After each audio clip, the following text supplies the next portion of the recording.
And now we are pleased to be joined by Illinois State Senator Rickey Hendon, the author of this book, Black Enough, White Enough, The Obama Dilemma. Senator, thank you for being with us. Thank we sure you for appreciate having me, it. Peter. It's great to be here with you.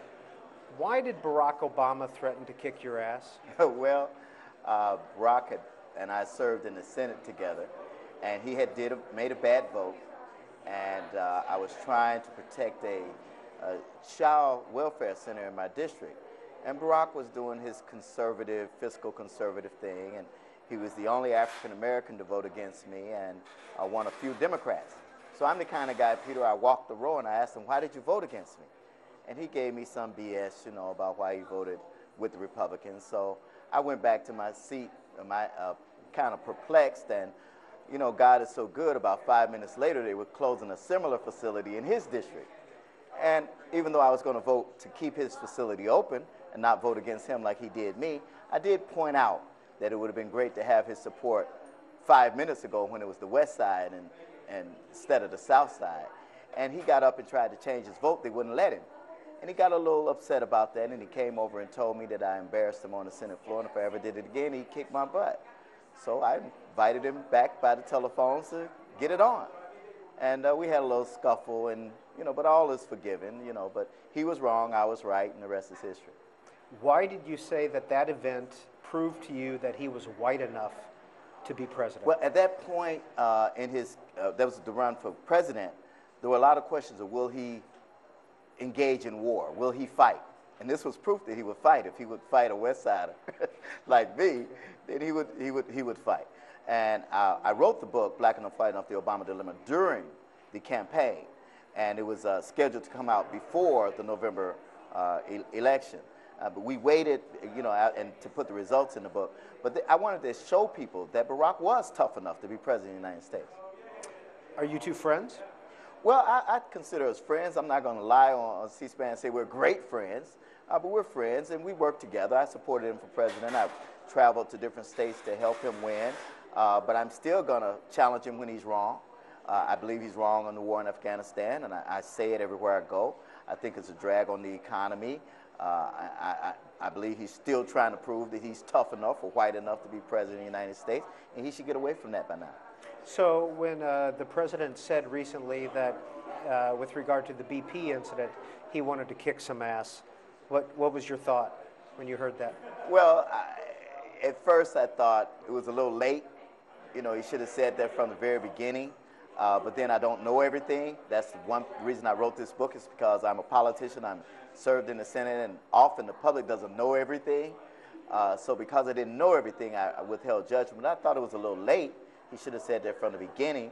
And now we know that there's a lot more oil gushing out than we ever thought before. It's an environmental disaster, and he better do something, or that oil slick is going to slick him right on out of being re-election, I believe. You write this in a diary-type style, and it's updated on a regular basis, and right. You wrote it during the campaign. Right. Hermine Hartman and I were talking one day. She wrote the foreword. She's the editor of Indigo magazine. And she just saw my notes, because I was just writing notes. You'd be sitting at home saying, Barack, say this, say that. You should do this, Barack, say. And I would write these little notes, and Hermine saw the notes. She was like, Rickey, you should go ahead and put it in a book. I was there when he announced that he was running for instance. I can't say that on word, froze my butt off out there waiting for his speech, and Dick Durbin gave a very brief speech. He cut it short because it was so cold, and Barack knocked the ball out of the park. And I noticed how people had came from all over America, and the young people, especially young white people, were just there in droves, and it led me to continue to write notes. I never thought it would be a book, but Hermine was like, somebody's got to do it. And then when the entire thing came out with Reverend Wright and all of that, his conflict with his pastor at the time, I said, somebody's got to put a spin on this and let them know that there's a certain relationship that black people have with their minister, with their pastor, that their preacher. And there's certain things a black preacher will say in a theatrical kind of way that could be misconstrued if people don't understand black religion, and especially the Baptist church.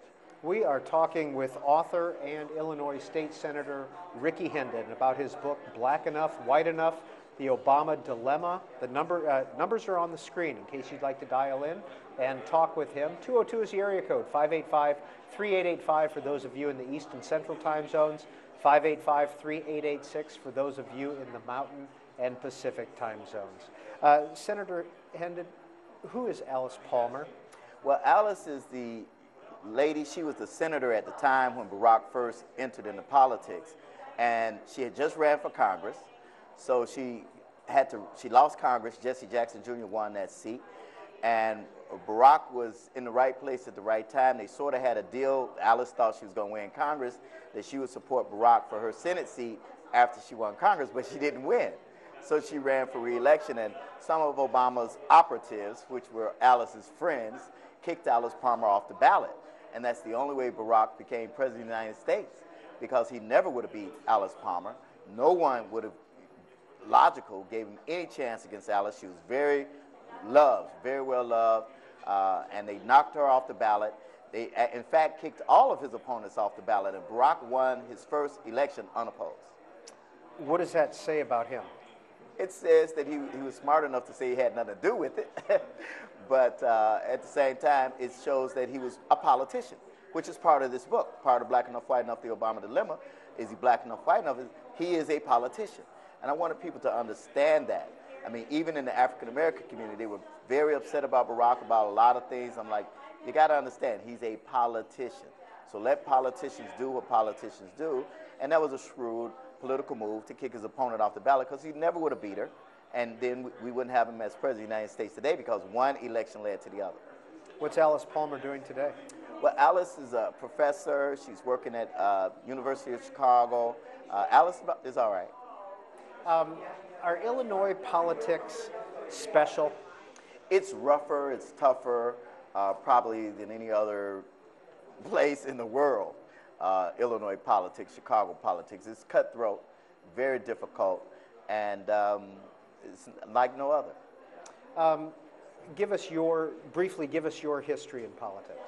Well, I ran as Democratic Ward Committeeman in the 27th Ward in 1988. Harold Washington, first black mayor of the city of Chicago, appointed me to that position when Wallace Davis went to jail. You know, they go to jail here in Illinois sometimes. And they put me, I never thought I would run, but they said, Rickey, we need you to just hold this for a minute. And then the aldermen who came in, they challenged me. They said, no, we're going to take that, you know, from you. And I'm like, it's just a little committeeman, non-paying, paid $1 a year. I called my mom. I was like, Mom, they offered me to take the position. She said, what is it, Pastor? $1 a year? She said, boy, are you crazy? I ain't raised you no fool. I'm like, well, Mom, you know, I can help people. And that's really why I'm in politics. I love helping people. And after they challenged me, I decided I'd run for alderman to challenge the alderman who had challenged me for my little position. And I ran and beat her. And shortly after that, they created the 5th Senatorial District, and I'm the first senator from the black 5th Senatorial District on the near west side, and I've been there ever since. And 18 years. 18 years? Yes. And you're in the leadership down in I'm assistant majority leader. I've had the opportunity to work with President Emil Jones, and currently on trial, Governor Rod Blagojevich, and Ryan, who's in prison. We talked about that earlier. I've been around some characters. Rickey Hendon is our guest. The book is Black Enough, White Enough, the Obama Dilemma. First call up for him comes from Los Angeles. Good afternoon. Please go ahead with your question. Yeah, good afternoon. Senator Hendon, I have a question. Yes. Well, actually, will you please tell us about your relation towards politics of racial integration and Barack Obama's opinion about racial integration? Well, of course, Barack, being from a white mother and a black father, you know, he's all for racial integration. I think that we need to get beyond race. Personally, that's what I believe. I think that we have a problem doing that. One reason why his presidency is in trouble, I believe, is because America woke up and said, whoa, we elected a what? Oh, my God, you know, a black man? Oh, we'll never do that again. But I believe that we all should live in this world together. We are all, you know, the same under the skin. Do you really think that America woke up and was kind of surprised at what happened? Without a doubt, without a doubt. Really? I mean, I see it every day, especially in the first year. Everywhere you went, you know, there was a shock. The whole Tea Party movement, I believe, is a result of that shock. There's a pushback against Barack Obama for being African American. I wrote about it in the book that we could expect it afterwards. You know, his life has been threatened a million times. Security's been a little lax, in my opinion, and you have to look at all of that. And, you know, we just got to pray to God that he'll live. Hey, well, you write